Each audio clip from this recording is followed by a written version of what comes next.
মৎস্য ও প্রাণী সম্পদ উপদেষ্টা ফরিদা আখতার বলেছেন, হাওরে ধান ও মাছ উৎপাদনে দুই মন্ত্রণালয়ের সংঘাতের মধ্যে রয়েছে। হাওরে মাছ প্রজনন বৃদ্ধি করতে হলে ইজারায় স্বচ্ছতা আনতে হবে। সেই সঙ্গে হাওরের পাশে জমি চাষে কীটনাশকের ব্যবহার নিয়ন্ত্রণ করতে হবে।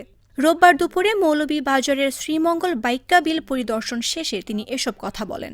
পরে তিনি এলাকাবাসীর সঙ্গে মতবিনিময় করেন। ফরিদা আখতার বলেন, হাওরের সমস্যাগুলো দূর করার জন্য আমরা কাজ করব।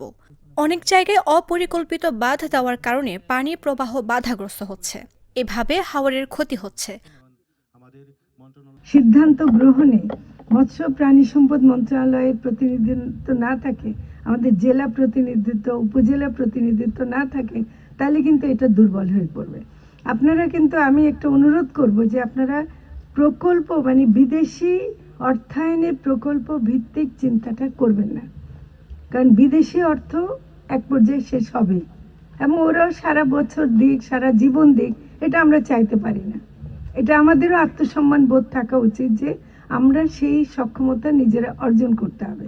তো সেদিক থেকে মৎস্য প্রাণী সম্পদ মন্ত্রণালয় নিজেরাই চেষ্টা করবে যে আমরা রাজস্ব খাত থেকে হোক বা যেখান থেকে হোক, যেগুলো খননের কাজ, যেগুলো অবশ্যই, যেটা আমার খুব ভালো লাগছে আজকে মিটিংয়ে এসে সবচেয়ে গুরুত্বপূর্ণ কথা কি শুনছি জানেন, যে অভয়াশ্রম একটা বীজতলা।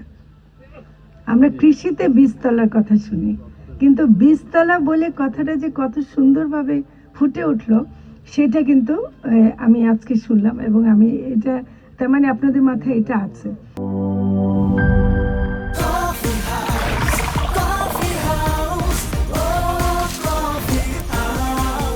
কফি হাউস, প্রতি চুমুকে আড্ডা জমে।